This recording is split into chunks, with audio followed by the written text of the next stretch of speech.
I have to actually read the paper when I ask you this question because Okay. I can't keep track of all the numbers. 22 straight winning seasons, 4 Sweet 16 appearances in 5 years. How would you assess where your program is right now?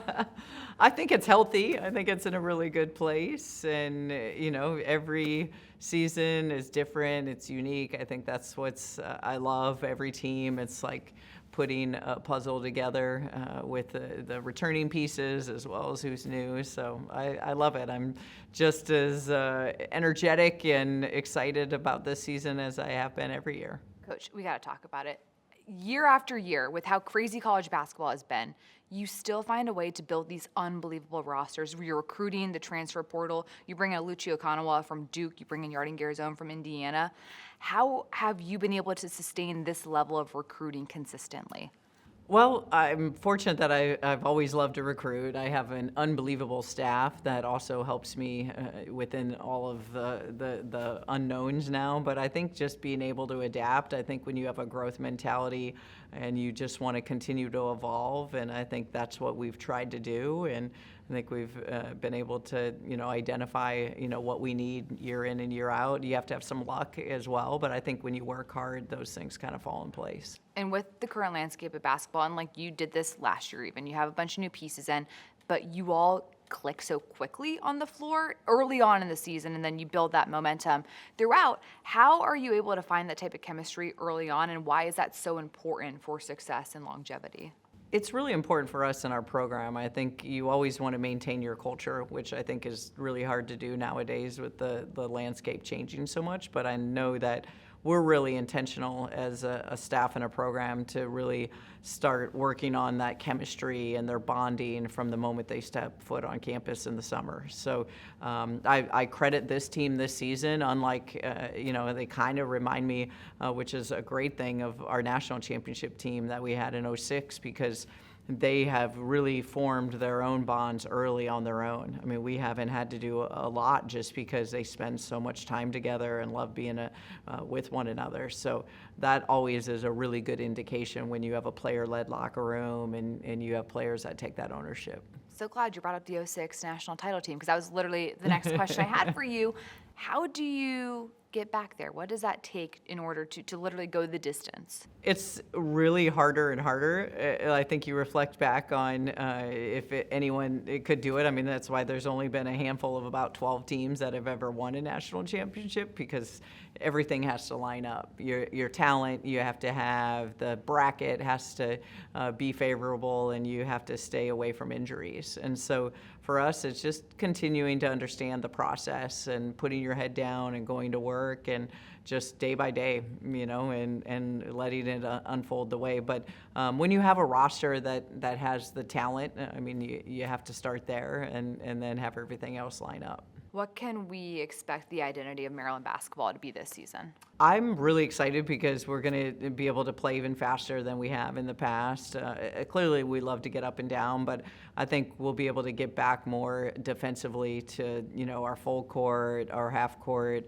I think playing both ends of the floor. I mean, we were hit with injuries last year, so we had to change a little bit of our pace, and it was, less of the full court defensively than I like. So I love the fact that we'll be able to kind of be more adaptable, interchangeable, and versatile within the pieces that we have.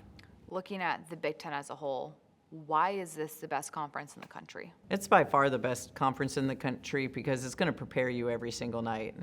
Any given night, anyone can beat anyone. Doesn't matter if you're ranked or unranked. I mean, we have so many teams that went on in the postseason last year, I think about 11. So, every night you're going to be battle tested, which is going to then prepare you for postseason play and ultimately for March Madness. The coaching in this league from top to bottom is so tremendous, and speaking to a lot of the coaches in the league, asking them, who do you enjoy going into a chess match with? A lot of them have said you.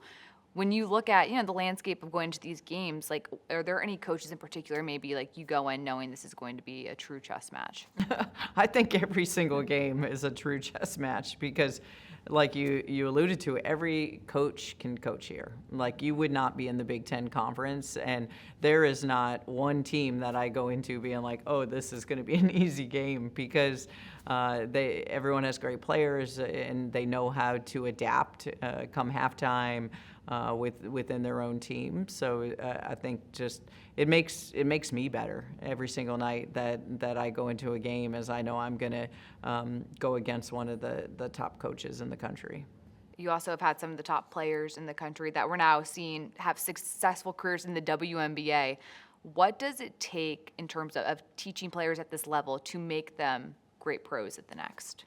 I think we're really fortunate because we've had so many players go on to the next level, but just the grind, you have to love it. You have to put a ton of time into it. You can never be satisfied with where your game is at, because there's always another level. Just seeing how competitive the league is and not having as many roster spots, like, you got to be the best of the best, and you have to have a kind of a really cutthroat competitive mentality when you go into the league, because there's so much talent, and so you have to be the ultimate competitor as you go in. Player I'm looking forward to watching this season, who has aspirations and potential to be a pro, Yarden Garzone. What does she bring to the floor for you? The first thing Yarden brings, which you have to have, is just that mentality of just the will to win and competing every single possession.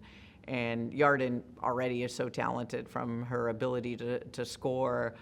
Thing I've seen from her that I was most surprised, her passing ability. I mean, she's 2 plays ahead with her IQ. And then, just the work. I mean, she, every time I look down on the court, whether it's before practice, after practice, she's in it.